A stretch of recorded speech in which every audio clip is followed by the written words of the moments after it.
if you die and go to heaven and then God plays you a movie of who you could have become, how would you feel? Welcome to the Kingspiration Podcast. This is the place where you'll learn how to get unstuck and gain momentum in your life and business. Each week, we tackle the real aspects of entrepreneurship, personal development, relationships, and fitness. I'm your co-host, Ethan King, from Atlanta, Georgia, USA, entrepreneur, TEDx speaker, and best-selling author of Wealth Beyond Money. And I'm your co-host, Justin King, no relation to Ethan, from Cape Town, South Africa, entrepreneur, speaker, and business growth strategist. Our journey crosses continents and cultures, sharing wisdom and experiences to propel you forward. Welcome to Kingspiration. Let's start the conversation. All right, welcome to today's episode. Ethan, you and I have been chatting a little bit about when I brought this topic up the other day. It's just around how to make better decisions and sometimes just how to make a decision. And the reason I brought it up is because I just feel like I've got, everybody does, but I feel like I've got a lot going on in my life at the moment. And the decisions that I have to make around work, and the decisions that I have to make around extended family, and the decisions that I have to make around my relationship. And this term decision fatigue has come into my head, and I'm starting to think, am I just fatigued when it comes to making decisions? And obviously we've all heard about the stories of Steve Jobs and Mark Zuckerberg, and one way that they spoke about their ability to limit the number of decisions that they needed to make in a day was kind of going the route of choosing a uniform that they kind of showed up to the world in every single day. Steve Jobs, it was his black turtleneck. Zuckerberg, I'm actually not too sure. What does Zuckerberg wear every single day? I don't know. I always see him in a hoodie, but I think he adopted the idea from Steve Jobs. It's like, okay, well, that's one less decision I have to make today is what to wear. So I'm just going to wear the same thing every day. Exactly. And I kind of do that to a degree. I either go the good old black t-shirt, white t-shirt, or probably a navy t-shirt. And that's it. It kind of simplifies my life to a degree. So I know that is one big one, is this idea of the ability to eliminate choice. And that's going to be our point number one for this conversation. I've got a few different ways that I've done it, but just on the uniform thing, I know that you've done it it's something that you've also implemented in the workplace for different reasons. Is it not? Yeah, it's funny. My company, Zeus's Closet, we make uniforms for other companies. So that's one thing we do as an embroidery shop. And for the longest time, we did not have our own uniforms. People could just come to work in whatever they wanted to wear. And one day it just hit me and said, hey, that's the old adage, the cobbler's kids have no shoes. So one day we decided, hey, guys, we're gonna wear uniforms. So we made our own T-shirts. So everyone wears a Zeus's Closet shirt to work every day.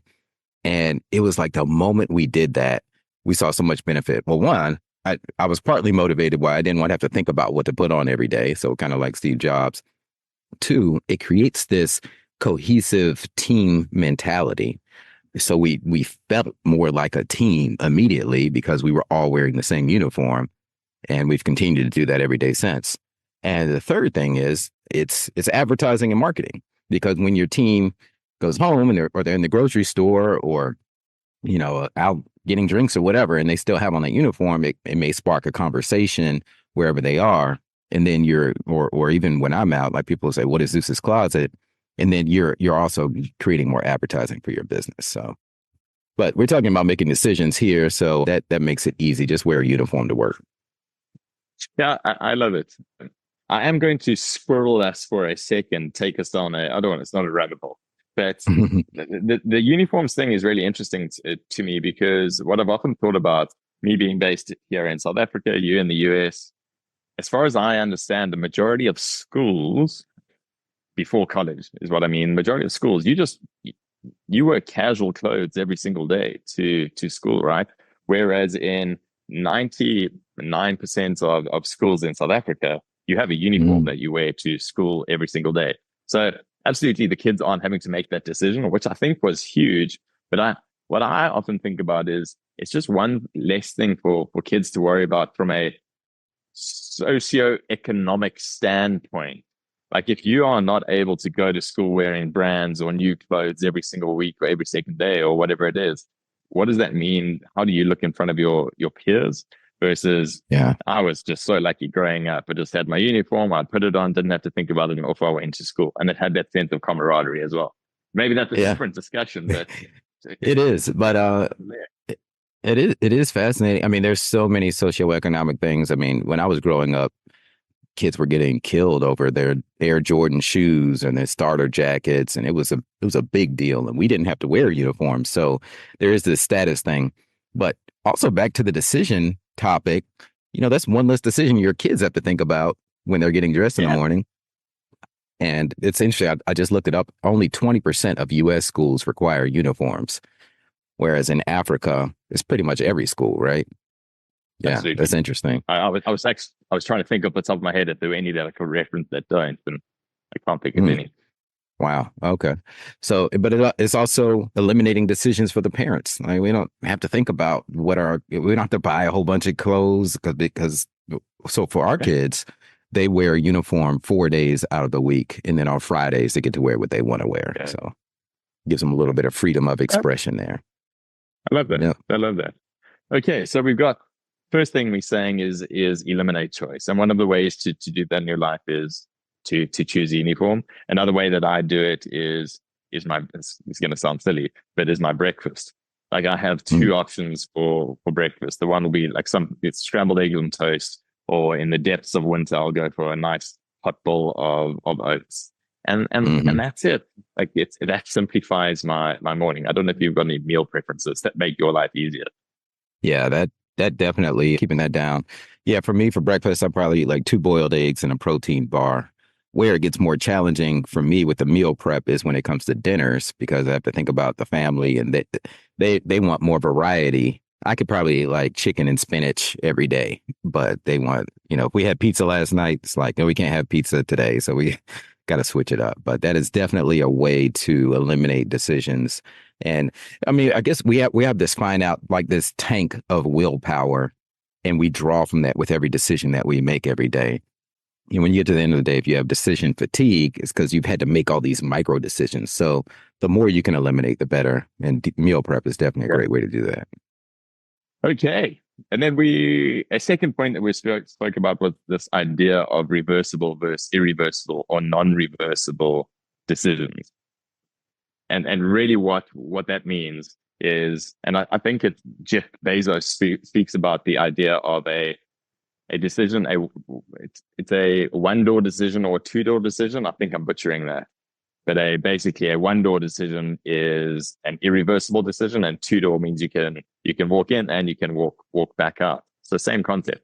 And the idea is that you need to identify the decision that you're making. Can you make it quickly based on the information that you have on hand? Because the impact of this decision is not massive, whether it's a financial impact, a time impact, or impact on your team, on your business, whatever it is. And once you have made the decision, if you realize that it was wrong, you can course correct, you can change it, and you can go on your way again. So that's the idea of making a reversible decision. Nice, quick, and easy. An irreversible, non-reversible decision is the one that is high, it's high risk.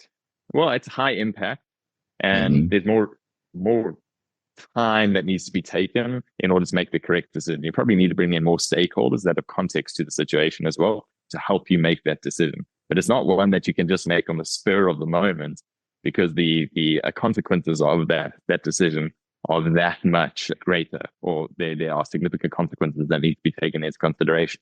So apply your mind and apply your time on spending time making the irreversible decisions.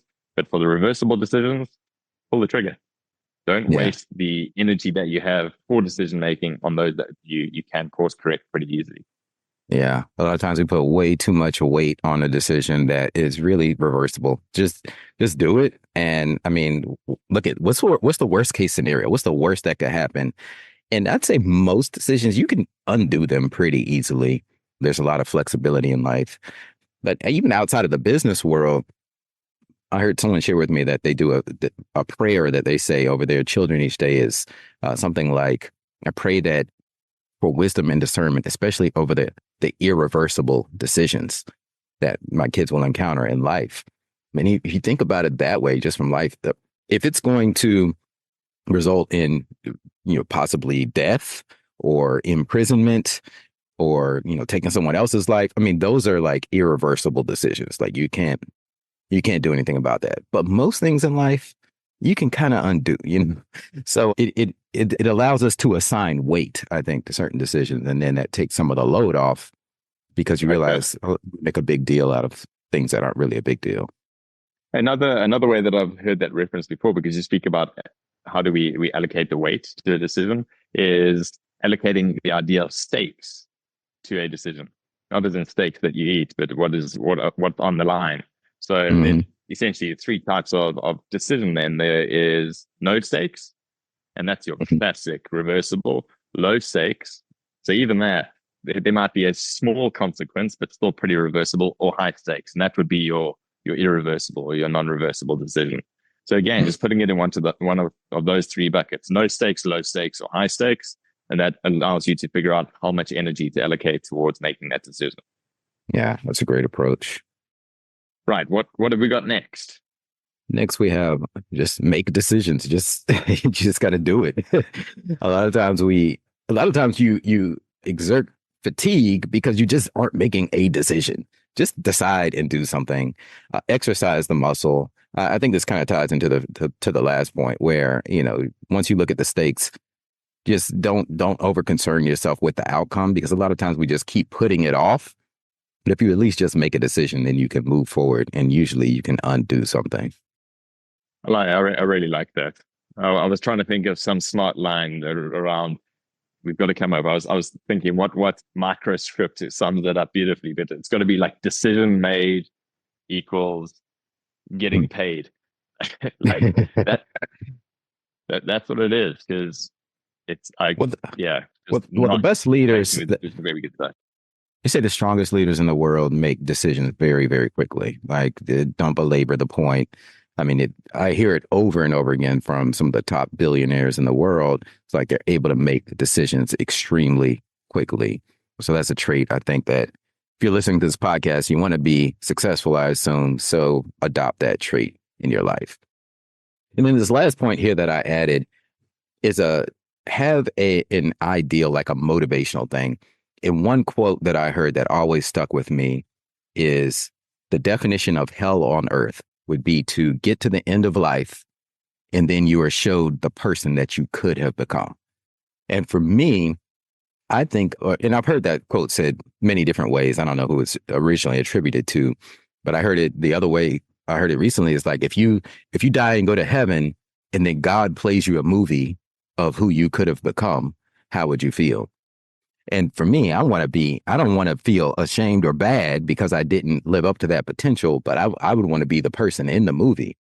And so when I think about every decision, every micro decision, I think, well, what would the most evolved version of Ethan do in this situation? Like, what would that guy do?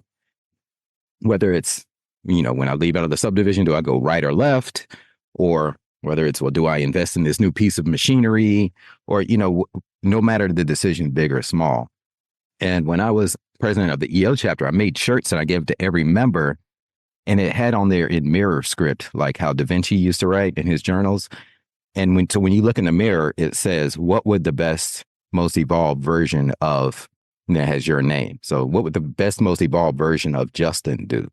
So it's a constant reminder every time you look in the mirror, like, okay, what would the person that I want to be, or this ideal future version of myself, what decision would they make in this particular situation? And that helps me a lot as a guiding compass. I love that. And I think it's a great place to actually start wrapping this conversation up. But Trevor Mowad, he works with high performance athletes. He's all about, he's a mindset coach.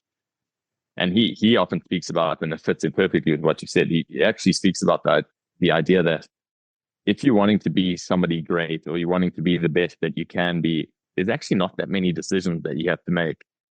Because and we've seen all the people that have showed up before us, or that best version of yourself, in the moment, what is the decision that you have to make in this moment between these two things? If you're wanting to run a marathon in a month's time, the decision that you have to make isn't, should I get up off the couch today or shouldn't I? Right. Well, yes, you should. Like you have to. Like that. Yeah. So the decision's actually already made for you Yeah. by who you want to become. So Yeah. I love it. That's a great framework. I mean, the marathon example is like not am I going to get up off the couch or not? It's like how many miles am I going to run today? Am I running 20 miles or am I running 16 miles? So it changes the whole framework of the decision once you have this ideal in mind. That's a great way to end it there. So we have, just to recap the 5 steps that we went through here on how to make better decisions in your life and avoid decision fatigue. First, just eliminate choice. Wear a uniform every day so that's one less decision you have to make. Prep your meals in advance if you're able to do that so you don't have to think about what to prepare for each meal.